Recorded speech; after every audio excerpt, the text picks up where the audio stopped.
Good evening, everyone. Hello, everybody. Hope you're well and having a wonderful weekend.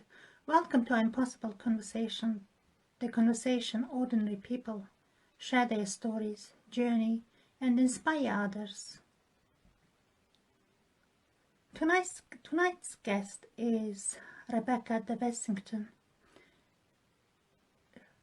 She is a personal organizer and declutter coach, and she's going to be with us in any minute.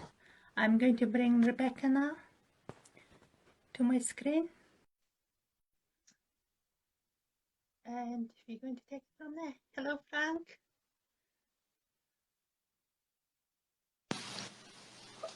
Hello, Rebecca. Hello, how are you? I'm very well, thank you. How are you?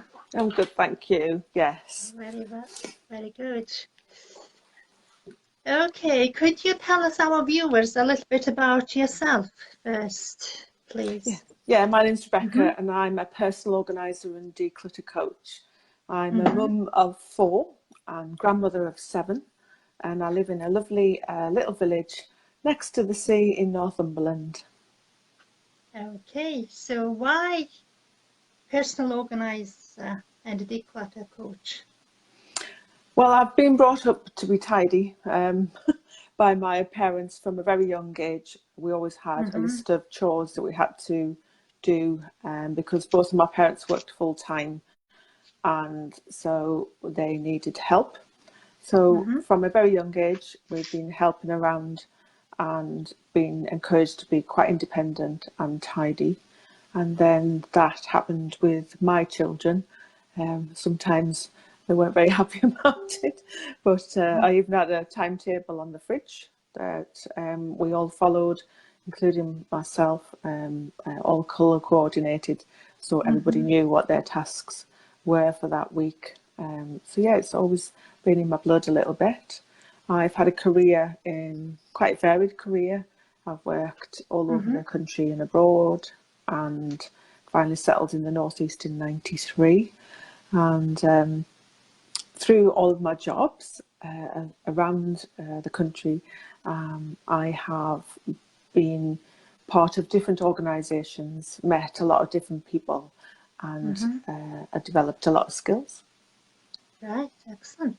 So in my head, being very organized and being organizer, personal organizer and declutter coach, does that mean your house is immaculately clean? No, is the answer to that. You know, I'm just normal like everybody else, but yes, there are organisations in place.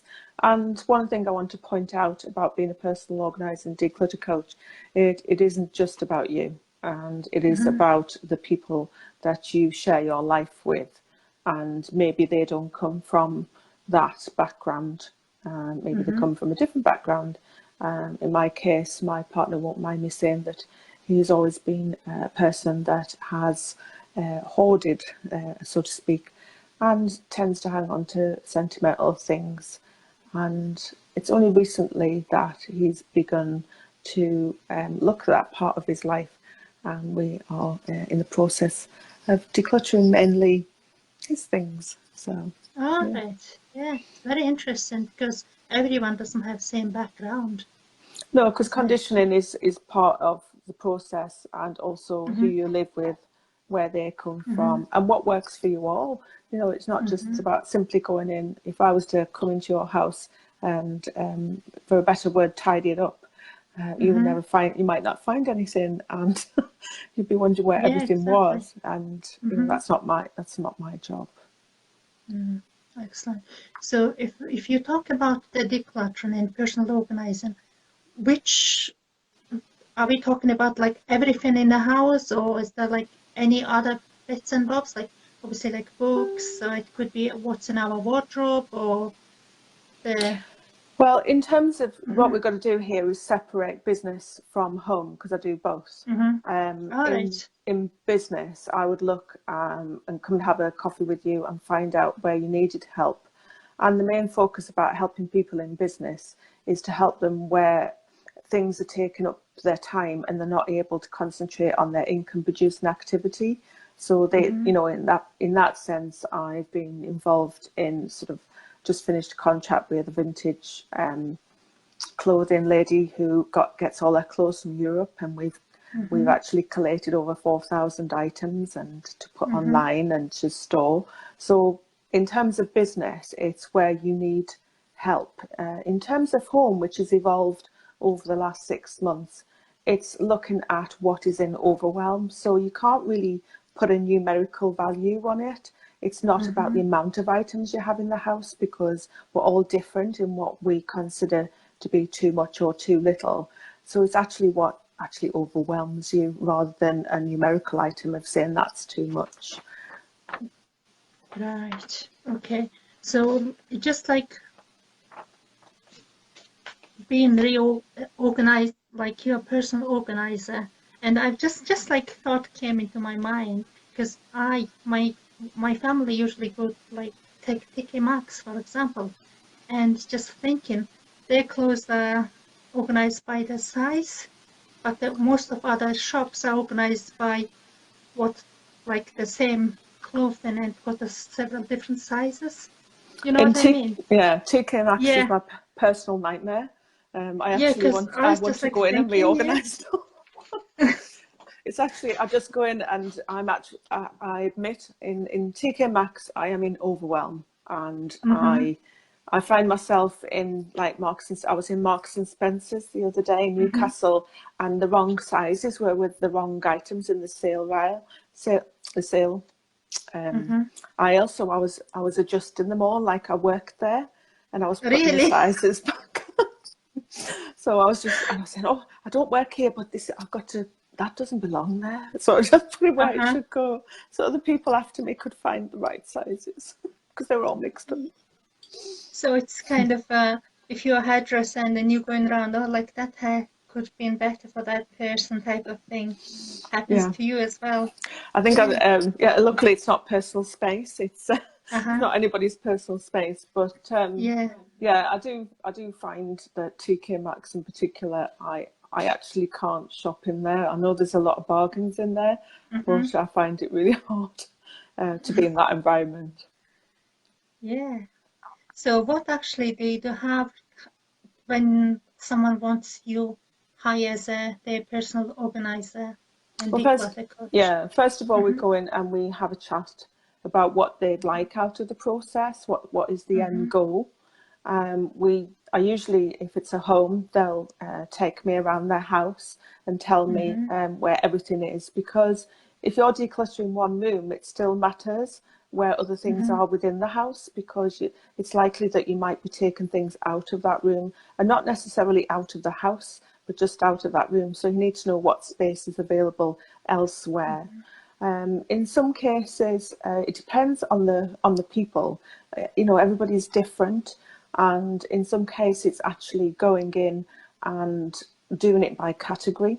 So again, like the very popular TV series on Netflix, Marie Kondo's, you know, the KonMari method, where you go in and you do the clothes, the books, the sort of stationery and office type things, miscellaneous and sentimental. So that can be done in that way.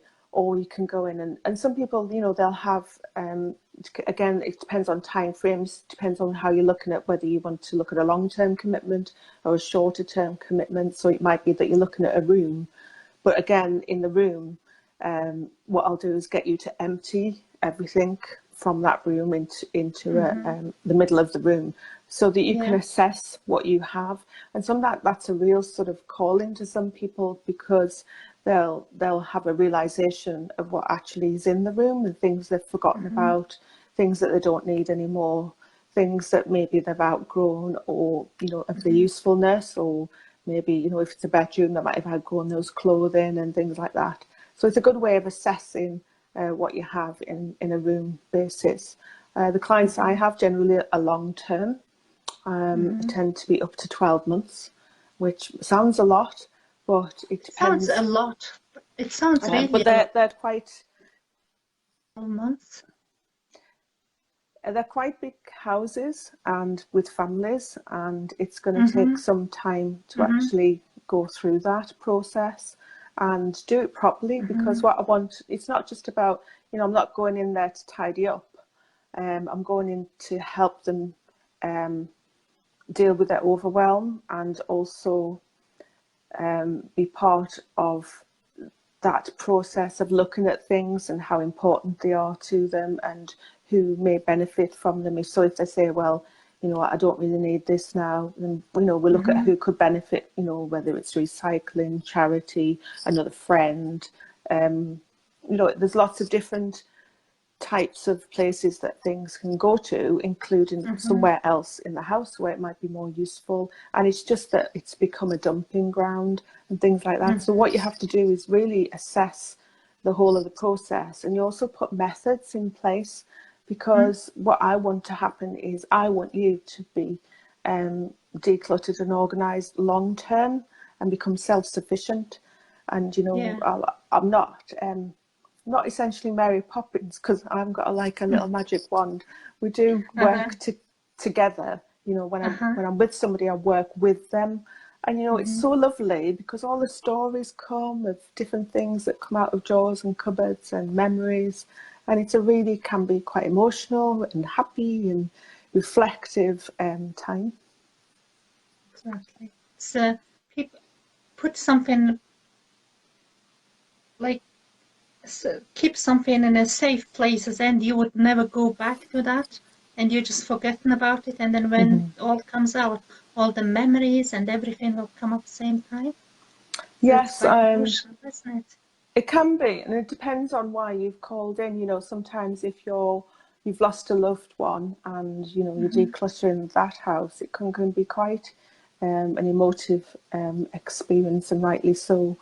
And then it's dealing with somebody else's memories and distribution and, you know, and things like that. So it's also about when people are dealing with grief or trauma or lots of different emotional things. Some people maybe will buy, you know, we're in a world where items are accessible at quite reasonable prices in some cases. And I think I go into charity shops and I look for little bargains, because I like a bargain. Who doesn't? But then that can become a short-term fix. If you're not feeling particularly great that day, it might be a short-term fix that you do repeat and repeat and repeat. And before you know it, you've got a lot of bargains that maybe that you hadn't intended on having.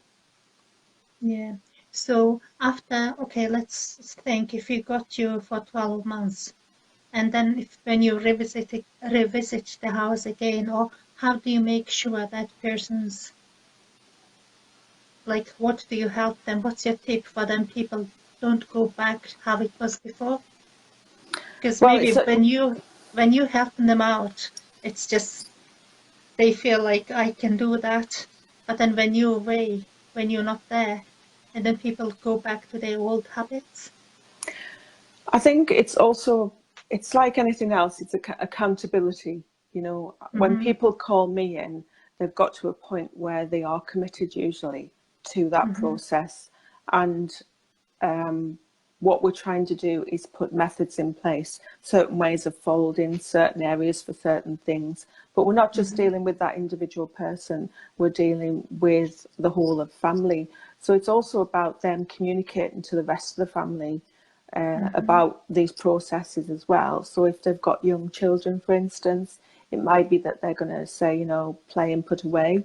You know, it's just putting those, and they will want that, because what we do is we talk about, it's not only about you, it's about your children and what they're going to grow up and do themselves, you know, and the relationships or environments they're going to go to, where they're sharing space with somebody else.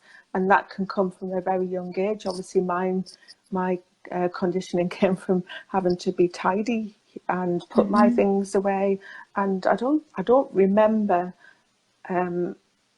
having toys downstairs, really. I remember making dens in the dining room and things like that. It wasn't that I wasn't allowed, but, you know, there was a place for everything. And I had quite a sort of an upbringing where my father particularly, you know, he was from army based, so it was very sort of about being tidy. I remember you were mentioning that in your early 20s you had kids and you moved 4 or 5 times. Yes, I did move quite a lot. Mm-hmm. So Mm-hmm. packing you became expert at packing and moving. And where some people feel that, you know, it's such a big process, you actually get in the swing of not holding on to too many things because you know that you've got to pack them to move again. So you learn to live with what you need to have. I think I have more now than I did then. Mm-hmm. But that's because sometimes when you're in a bigger space, you fill that space, Yes. and that can be done unconsciously, and then at the point you Mm-hmm. think, you know, where how have I got here, and how have I got this much stuff, and it happens to everybody. You know, it's not just unless there's some people who really are minimalist and are Mm-hmm. from the start. But when you get that combination with somebody who isn't that, then you've got to find look at the dynamics and let those two people meet in the middle somewhere so that they're both satisfied with their environment. Mm-hmm. It's very, very interesting. Right, the Spark Joy. Yes, I would recommend this one, and Mm-hmm. it really is. She also did another book prior to this called The Life-Changing Magic of Tidying. So Mm-hmm. that's prior to this one. So read that one first if you're not ready to declutter, and then this one. I'd say it's not one size doesn't fit all. And if you need help, sometimes that makes you do things when somebody's actually there with you. Mm-hmm. And that's why my job is really to help people who just need that little bit of a kickstart. And you'll find that they'll repeat everything that you do, so that they don't get back into that place again. Mm-hmm. Right. You were mentioning about the program. Is it a YouTube program called Yeah. Tiny Houses? Oh yes, it's my guilty pleasure is watching tiny Uh-huh. houses on YouTube, because they really do live in a minimalistic way, off the grid, semi off the grid, sometimes fully off the grid. They have created a space that is functional for them, and each has their own quirky little place that accommodates maybe their cat or their dog or their job Mm-hmm. or their lifestyle, and they're built on a trailer, usually sort of American sized trailer.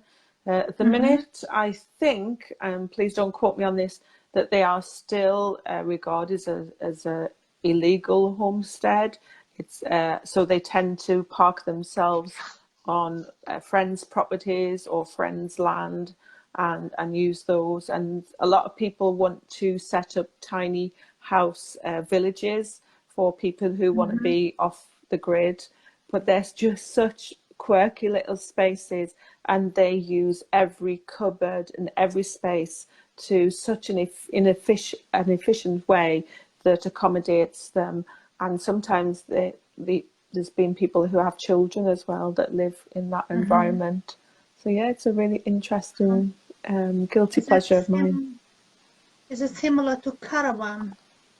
Yes, just a bit more Mm-hmm. personality put into it, and Mm-hmm. a lot more because for a tiny house they have to have certain dimensions of width and length and height for them to All qualify as a right. tiny house.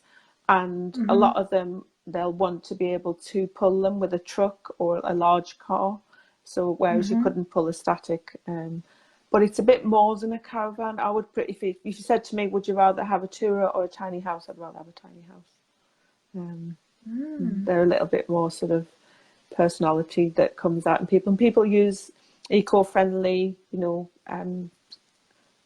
stuff to actually build, wood and metal and glass, and it allows them their personality to come out. Some have wood burners, some are on butane, sometimes Mm-hmm. electric, and they've all got different ways of living, and sometimes it's showing the importance of what is important to that particular couple. For instance, some will have a larger kitchen, some will have a larger living Mm-hmm. area, some will create a Mm-hmm. skylights in the roof or not skylight. It's all Mm-hmm. different personalities come out. Some people need, a shower that will fit a 6'2" person in, and it's just Mm-hmm. really sort of a fun thing to watch. So that's been my guilty Oh, pleasure. wow. And picking up tips on how to store things more effectively as well. So that's Yeah, always good. definitely going to have a check on that. Mm-hmm. Yeah, is there any families to live in tiny houses? Yes, they do. Yeah. And again, Probably one child, is it? no, there's been some where they've had 2 or 3. And All right. what it does is they've said that by actually living in tiny houses, their children are spending more time outside and learning about nature and less time on in the digital world. It's almost like we're going around, isn't it, in a circle? Yeah, exactly. Getting back in touch. Yeah. Yeah. So it was lovely to have you, Rebecca, and because I think our time is nearly approaching to the end now. It is. Yeah. I don't know what's going on in the background though. I'm having my day. I think this Alexa thing's going on again. I don't know what's happening.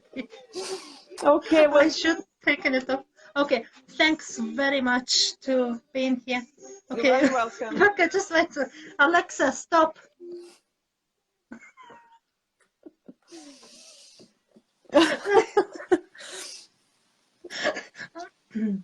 Okay, okay. It was amazing. It was really interesting. Thank you. I had so many people watching and saying hi. And Linda says Suki's disco. And thank you, Christine. Thank you, Mary. You're very welcome. Linda, and if you've got any questions, please get in touch with me. Okay. So Filofox lady. Filofox, yes. If you can get in touch with me on Facebook. Filofox, your personal organizer, and Declutter Coach. You'll find me on there. Okay, and we'll post your page. Okay, yeah. On your video and everything. Yeah. Okay, I've got 3 videos, I think. I know. I have to sort it out and make it something outfitted, make it one long one. Okay. Hopefully, yeah. Right. Thanks very much, and thank you. Thank you, everybody. All for watching. Thank you, everybody, and thank you for watching. And if you have some stories or share your journeys with us, just please contact me and we'll arrange time. Okay. Thank you. Take care. Take care. Bye. Bye.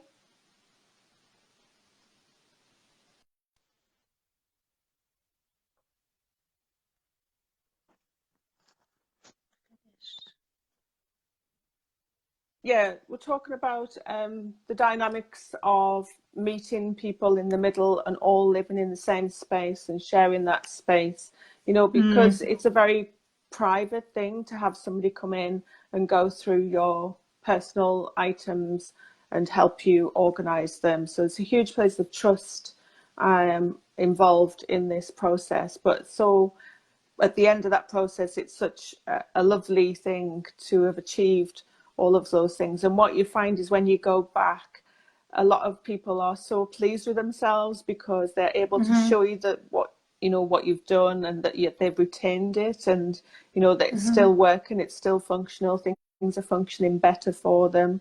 And I get a lot of feedback like that. This is working, that's working. Yes, you were right to put this here, and we're getting used to that now. So the company is called Filofox, is that right? It is. Well, yeah. Those who know me, my partner calls me Foxy Lady, and I do a lot of work with him. So I've helped him film events and gigs, and I've helped him edit, and I do his accounts. And obviously the Filofax came out in the 1980s, and he says, "You're like my little Filofox," and we laughed about it. And then I said, "You know what? I'm going to use that. That's a really good business name." And it stuck with me, and people send me Fox pictures and Fox stationery and Fox pencils, and so it's quite funny. Lovely. And you said you also do some digital archiving and different things? Yes, one of the things that comes up regularly within homes especially are children's drawings and models, and some people have kept Tell them. me about it. You know, and if you think about all the drawings that your children do, depending on how many children, grandchildren, great-grandchildren, you're going to accumulate a lot of paper.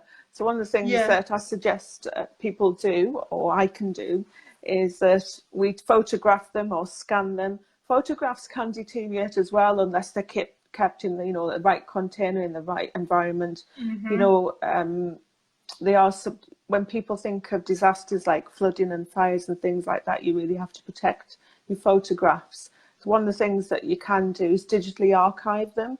I have a scanner beside me to my right that you can scan high quality photographs and digitize them. It doesn't mean that you get rid of your physical photographs as such. It just means that you've also got a digital copy, and I'll put them onto a personal hard drive, which you always know that you've got them then. And they can be copied, or you can have as many copies and you can hand them over to your children. One of the things that comes up regularly also for sort of more older age groups, sort of in their 60s, sort of, you know, 50s and 60s, is you're starting to think about things that if you want to leave to other people, it might be children, it might be friends, you know, any other person. And my theory is that if you're keeping it in a drawer, why don't you give it to them now? Why don't you share that possession with them now and tell them all about it, and then they can ask any questions? Another thing you can do is that if you're building up memories for children, their first tooth that they lost, sorry, that went to the tooth fairy, but she returned it back. And the first, you know, the haircut that used to be in the little boxes, the first little baby grow, all of those things that develop over the time. And before you know it, it's their university photographs or their college or school, things like that, that mean something to them, little things that they win. You can put a memory box together. And again, don't wait until they're older. As soon as they've left home and got their own environment, say, here's your memory box, you can take it with you now, you know, and you can build your own memories from here on now and put them into the box. Yes, oh, that's a very good idea. I've just remembered the children's tooth, it'll shrink, get smaller, and then and then my kids, they wanted to see their teeth, and then kind of they all mixed up. Which one's whose, kind of thing. Yeah, I got a few questions for you, Rebecca. What do you think what's the most important thing I should know about you? That I'm non-judgmental, and because that's the biggest fear when people invite you into their homes, especially, is that they want to apologize for their environment a lot of the time. Right. Oh, I'm sorry, these are here, or I'm sorry that there. It's not. I just go in. It's open-minded, you know. It's just a very. I'm here to help, and that's essentially what I'm doing. I'm helping. Yeah. So they don't really need to be self-conscious. Yeah, so but then naturally they are, and it's just my job to make put people at ease. Yeah. Yeah, bringing someone outside in your house, opening everything personal, going through like every wardrobe you have. It is a bit very private. Scary. Yeah, private, exactly, yeah. So what do you think the driving force of your life? Sorry, say that again, please. What's the driving force in your life? To help as many people as I can, because I think we all have a gift, and I've been searching myself to find out how I can serve others. What is it that I do? And I've always been a little bit worried about not having a career, as in the same career. You know, I'm not a teacher or a doctor or a nurse. You know, there hasn't been that length. All my jobs have been as I've brought up my children. I've based it around that. So all my different experiences, how could I use all of those experiences in accountancy, customer services, digital media, you know, all of those things, how can I encompass those? And that is where the personal organizer initially came from. And then the declutter came into the sort of more home environment. Which one do you prefer? That's It's hard. probably very interconnected. It is, and you know, sort of the vintage clothing that where we collated 4,000 items. I felt like I was going to heaven every week. 4,000 items. Right, okay. So I was like going to heaven every Uh-huh. week. You know, it's like Yeah. it literally was like going to heaven every week. I was in my element. Mm-hmm. And Mm-hmm. again, it's going into people's homes and seeing their faces when things are organised and you've completed one Mm-hmm. part of the project, and they're opening their cupboard or their drawers and they're like, wow, I can see everything. I know everything I've got because of the way that it's been organised. Mm-hmm. Right. Yesterday I was watching on Netflix the Marie Kondo, and yeah, it was really eye-opener. And then they showing before and after. Mm-hmm. And actually, the lady had 2 children, Mm-hmm. and they were going to have another one, planning to have another one. Mm-hmm. And the children's clothes were all tucked into boxes, nicely and neatly organized, boys and girls. But they were waiting for a third one, which she wasn't even pregnant yet. And keeping all these babies' clothes, toys, from 0 till 7 years old. She filled a double garage, didn't she? Yeah, she did. Mm-hmm. So it was really interesting. What would be your advice, like, for people in that respect? I do Because deal. I Mhm. mean, I do deal with people with that amount of things. You know, Mhm. it's more common than you think, and Yeah. it's about paring down what you really need. That's why sometimes with the Marie Kondo method, you know, sort of KonMari method, it is good to start off with clothing Mhm. and put them all in one space, because then Mhm. you see how much you've got and in everything that you have. And like I say, it's not about parting with everything. It's just parting with what isn't necessary anymore. So by the time you get into the third category, you'll go back. Once you've Mhm. finished, once you've gone through sentimental, so the last category, you'll go back to that clothing and you'll do it again, because you'll have trained yourself all the way through Right. that process. And Mhm. you even find somebody that goes through the first category, by the time they get into the end of the clothing, they're like, oh, you know, I need to go back. I actually don't need that, or that actually can Mhm. be given to so and so or passed on to this person, or they might benefit from this. And so Mm. you find that people sometimes will go back to the beginning and go through again. You know, so in other places, it depends on the person. Again, it's a very individual thing. So some people will come in and say, yeah, I don't need that, I don't need that. And they'll go through that first layer and it's no problem. And the second layer is harder. And then by the third time they're going through it, they're right, I'm really down to the nitty gritty now. I'm in a place where I want to be. And sometimes it's easier to harder, or sometimes it's hard, depending on your attachment to that category. Mhm. You know, with paperwork, I can't imagine that anybody wants to hang on to anything too much. But then you've got people who need to hang on to paperwork for 20 years. So, you know, GPs and things like that. They have to, and there's other people who will hang on it because they're self-employed. So it's like 6-7 years of paperwork that need to Mhm. always stay organised for tax purposes and things like that. Mhm. So is it paperworks? Maybe you could just use digital archiving or something like that. You can do, yes. Some Mhm. people prefer to have both. They just, you know, All it's right. just, we're in that generation at the moment where there's both. You might find that the younger generation are all digital. You know, now we can pay checks Mhm. into banks, we just photograph them and they're already in Mhm. the bank, you know, it's just Yeah. by photographing Mhm. them. And there's a certain generation who still want to go to the bank and hand that check over and pay it in. So, you know, you've got that sort of, again, you're dealing with individuals and what works with Mhm. them. So you can digitally scan your bills and things like that and then put them Mhm. on. But you make, some people would be frightened that if they lost that hard drive, what would, you know, so they like to keep both. Mhm. Do you know, guess what, Rebecca, what happened? I've been going through my books, and I've just realized I've kept the books from university, and I don't know why I kept it, because they looked new.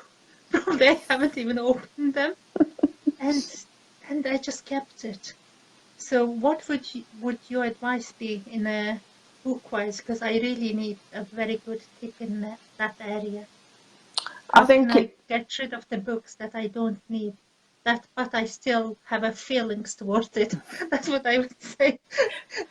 I think with books, it's again, we're in a digital age where we got audiobooks, we've got Kindle, we've got physical books. I like all of those things. And in terms of looking at it, you get all your books together. So you think of the books that you've read that you're probably not going to read again, and you're making room for things that mean something to you. So you would look at your books collectively. You wouldn't look at them as just your university books. You just look at all of the books you got and say, well, what does this mean to me? Am I likely to read it again? Would somebody else benefit from this book?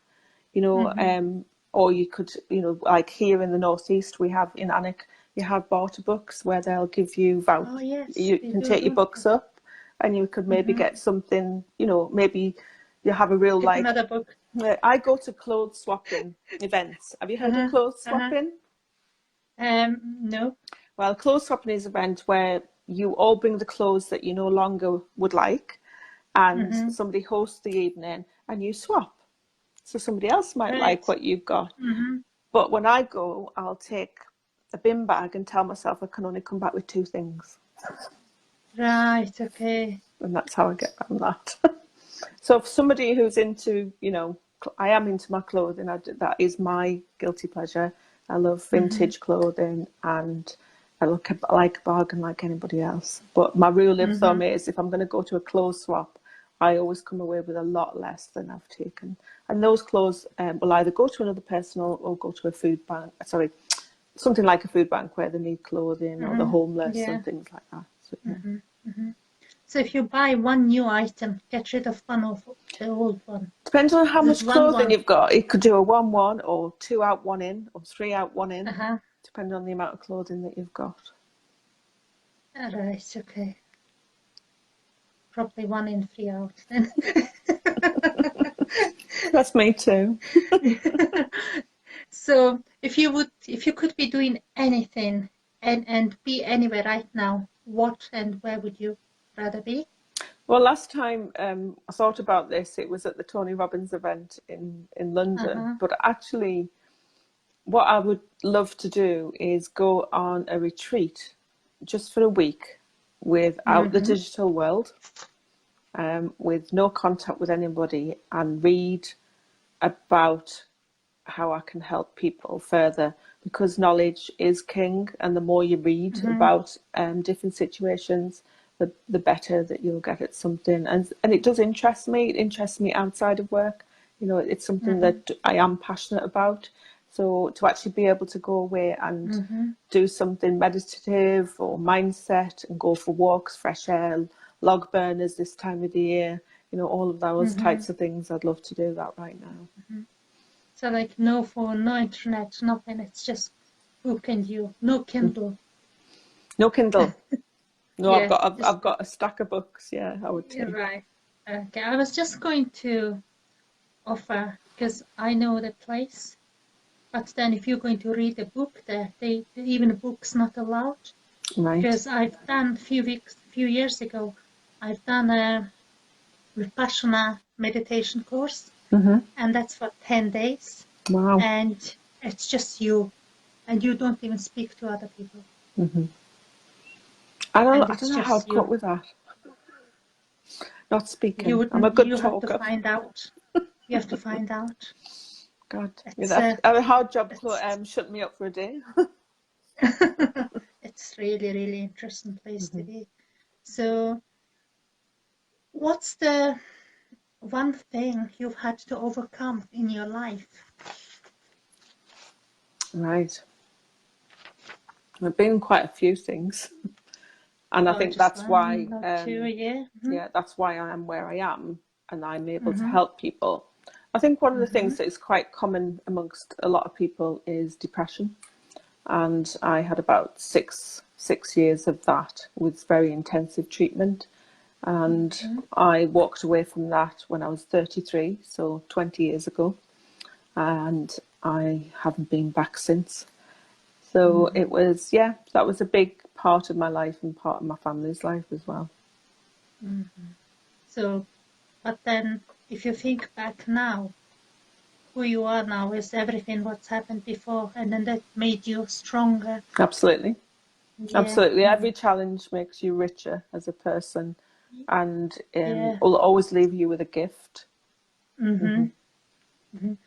What would your advice be if someone's go to the shops during the sales, maybe? Because we don't want to bring so many stuff in our houses. It's very tempting, and maybe that It's very fits. tempting. Yeah, sometimes people will say count to 10 or count to 5. I would actually say walk away. Walk away and feel, go and Try it on and then walk away. Try it on and then just... No, don't try it on. Just if you don't really want to bring anything else back, walk away. Go and do something else. Go, give yourself at least half an hour. And is it really pulling you back? Do you really, is it really something special? If you have everything you need, is it something that's really pulling you back and it's something special? And what could you replace it? Ask yourself, am I replacing this item and I adding to it? I'm not against anybody. Like I say, it's not numerical. Some people love a lot of shoes. Some people like lots of bags. Some people like lots of scarves. Some people like hats. It depends on what your thing is, really. But walk away for a bit, and then you'll find out how important it is to you. Right, okay. And come back and it's gone. And so if you're not crying, that wasn't that important. Oh, it wasn't meant for you. Right, okay. So what do you believe in? Wow, that's quite deep. Yeah, it is quite... Yeah, what do you believe in? Well, apart from God, Yeah. I believe I'm looked after. I believe everybody is. Wow. Suki, I don't know how to answer that question. What do I believe in? Because I believe everything changes. There is no... I believe everything, yes, everything's transitional. Yeah. Everything's transitional. And I believe that, well, yes, I believe we all have a gift. I think we have a gift to share. That's a very good one. Yeah, exactly. We all have a gift to share. Yeah, because I've been speaking to someone and then the person said stuff is a symptom. Can be. It can be. And it can be a short-term solution to a problem until you reach that point where it's no longer a fix and it's overwhelm. So, yeah, a lot of people will have problems with certain items in the house, with parting with them. Everybody has certain things that they're unable to part with. And sometimes I have offered to part. If they've got a problem with that, then it needs to go, then I've offered to take it away. I don't do that too often, because part of the process is you saying goodbye to things. It's your process and part of your accountability. Because one of the top things when decluttering is commitment. If you're only half committed, you'll only do half a job, and you'll end up back where you were in a very short space of time. Yeah. But don't think you're going to do it overnight, because if it's taken you 5-10 years to accumulate it, it's not going to go in a week. So it's not just getting rid of the things, it's keeping it that way as well, isn't it? Well, it's not. I wouldn't say. I don't. For me, terminology like get rid is very strong. For me, it's actually you're creating space for the things that matter to you, and you're saying goodbye to the things that aren't necessary to you anymore, or that you want to pass on to others so they can benefit from them. So it's about creating space for things that are special to you, and and special to the family, and creating an environment that you can all work within. It's a family thing, and I have to when one person calls somebody in, it's very much about how the whole family will operate, because you can't do it individually. You've got to do it as a family. I know, and everybody has to. And it's also about respecting. We've lost respect for things because they're so accessible. We can go on eBay, we can go on Amazon, and they're at the door within hours. And and sometimes you lose respect for the things that are very accessible very It's quickly. just so easy to get things. There is It is. no value attached to it. No, and they're literally there within a couple of hours. Sometimes you'll order off Uh-huh. Amazon and it arrives that afternoon. You thought, how did that happen? And I'm not saying that, you know, we just lose that respect for things sometimes. Appreciation. And appreciation, yes. And Yeah. it's learning to appreciate again. And I think that's part of the process as well, when you go through your items and when you're going through things that you've forgotten out, there's renewed appreciation for what you have. Yeah. Because you're going through your items one by one and It takes a long time. appreciate them more. Yeah. Who needs And 10? how much Who needs 10 wooden spoons? It's what, you know, you collect them, don't you, over time? Yeah, exactly. can't- And then you, just in case if one broke, you will use the second one. And And probably just go to garage or somewhere else. could never find a potato peeler when we want one, and then we end up finding 3 after we bought a new one. Yeah, exactly. So I was thinking, you said 4 children and grandchildren as well. 7 Do they grandchildren. 7 grandchildren? Do they learn from you? Are they tidy? into that process? Yeah, tidy and. I remember I was going to visit my daughter and she took a day off before I came down to tidy up the house to make sure it was all right. She used to be the messiest one in the house, she won't mind me saying. But when she does tidy, it looks phenomenal, you know, and I think, wow. And then my son's very tidy, and again, his fiance would say that, you know, Simon, you know, is very tidy, and they laugh about how he's brought order into the house. And I know that my eldest stays and my youngest stays now that he's got his own space. And I would say they're all fairly tidy, some more than others, but yeah. What as a parent, what can we do to make, like, to train our children a bit tidier? Because I do tidy around the house for my kids. I don't think they do themselves. I want them to do it. I think if you make it a game when they're really young, you make it a game. And also it's been a bit firmer, if I'm honest, because some people will, you know, it's easier just to do it yourself because it's quicker and easier and you'll get it done. That's the approach we take. Yeah, exactly. Because again, you want something done quick and instantaneously, and it's just a little, you know, taking the time. We used to have tidy up Saturday morning. Saturday morning was always our tidy up time. When we used to tidy our rooms, everybody did it. We all had our jobs. It'd be hoovering, dusting, tidying rooms, and then we'd say about 11, 12 o'clock, okay, that's it. You can go and do what you want now. The rest of you. What time does it usually? What time did it usually start? What time did it usually start? In the morning, yeah. Because again, I wasn't really this hard on. I remember my father. He would, bless him, God rest in peace, but he would never let us stay in bed beyond 9:30, 10 o'clock. That was our limit, really. So we had to be up by then. And you know, yes, I've had children stay in bed. I think by the 4th child, I was a lot easier on that child than I was on the first one, definitely. And my eldest will confirm that. But they did have to make their beds before they went to school. That was a big rule in our house. Otherwise, they'd be fined. They'd lose pocket money. Because what we did, everybody's seen that, isn't it? Yeah. So have you seen that sort of captain on YouTube?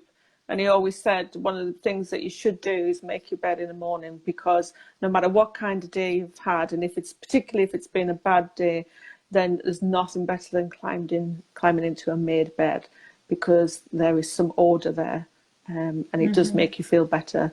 My son moved in with a couple of girls who were students. He was working, he wanted the student experience, so he moved into a shared accommodation, and they were laughing at him because he was ironing his quilt cover for his bedding, and they laughed. And then he says, right, I'm going to iron yours once.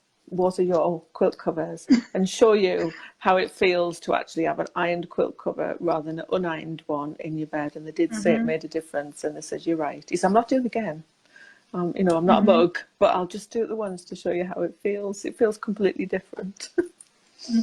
And So it's I my hope the fault. girls started ironing their guilts. Sorry? I hope the girls started ironing theirs. I never got that story. Depends how. But I mean, I was brought up ironing.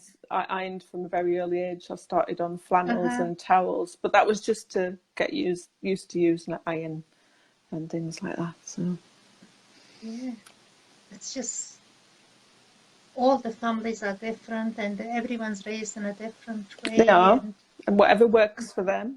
But always Mhm. remember that that child is going to grow up and go and live somewhere else, and it might not be your problem, but it will come back to you if there is a problem. Exactly.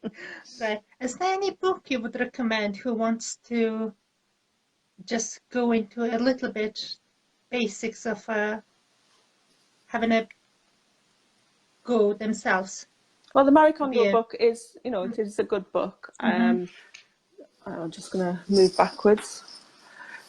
So, Spark Joy. So here it is. It's a book. Yes, it's a book. Spark Joy, right? Yes, Okay. because in her series, Amazing.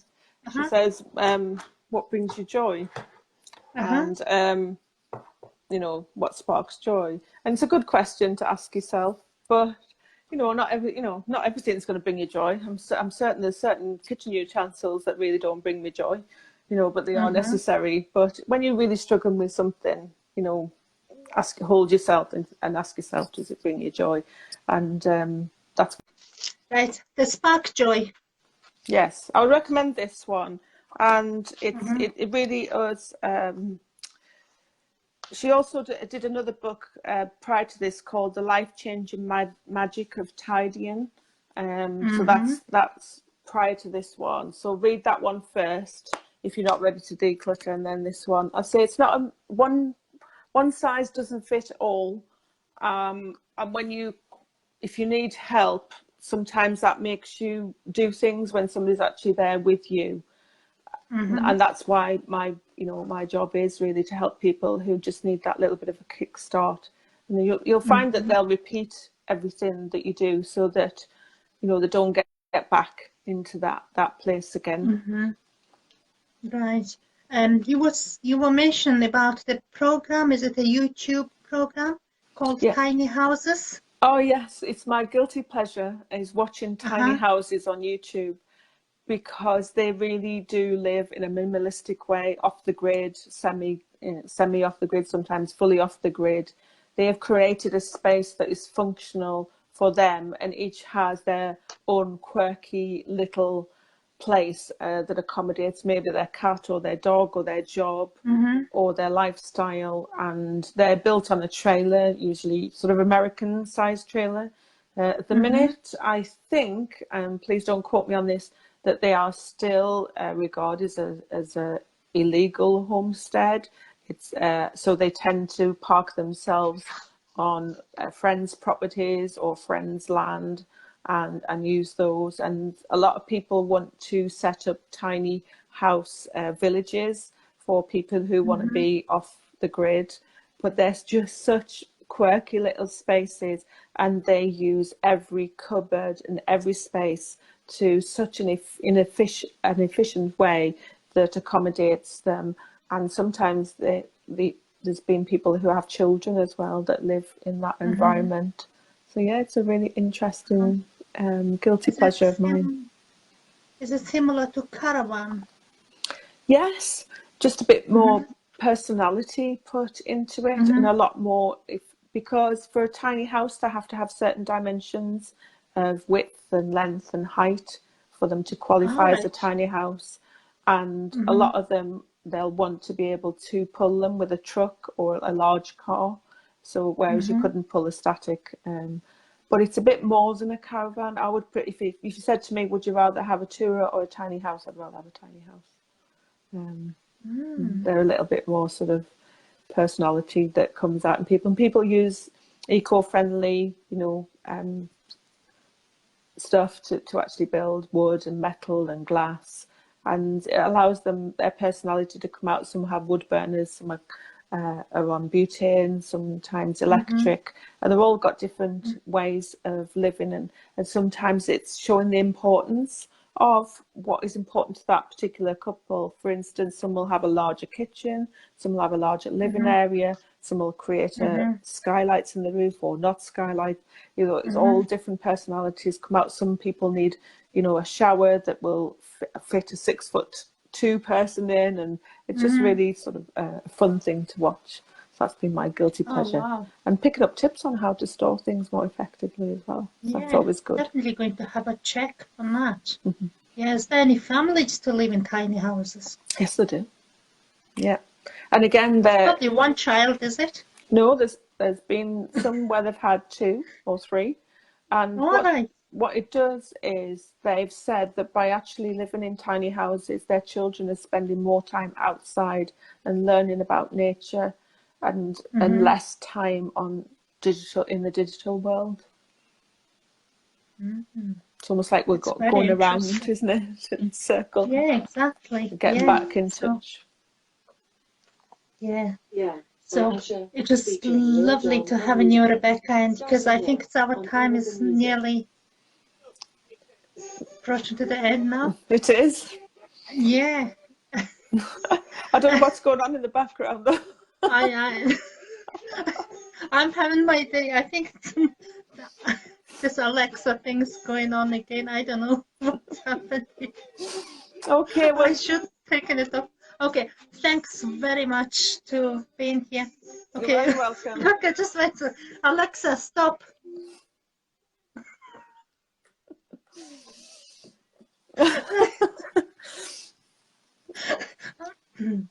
Okay, okay. It was amazing. It was really interesting. Thank you. I had so many people watching and saying hi. And Linda says Suki's disco. And thank you, Christine. Thank you, Mary. You're very welcome. Linda, and if you've got any questions, please get in touch with me. Okay. So Filofox lady. Filofox, yes. If you can get in touch with me on Facebook. Filofox, your personal organizer, and Declutter Coach. You'll find me on there. Okay, and we'll post your page. Okay, yeah. On your video and everything. Yeah. Okay, I've got 3 videos, I think. I know. I have to sort it out and like make it something outfit and make it one long one. Okay. Hopefully, yeah. Right. Thanks very much, and thank you. Thank you, everybody. All for watching. Thank you, everybody, and thank you for watching. And if you have some stories or share your journeys with us, just please contact me and we'll arrange time. Okay. Thank you. Take care. Take care. Bye. Bye.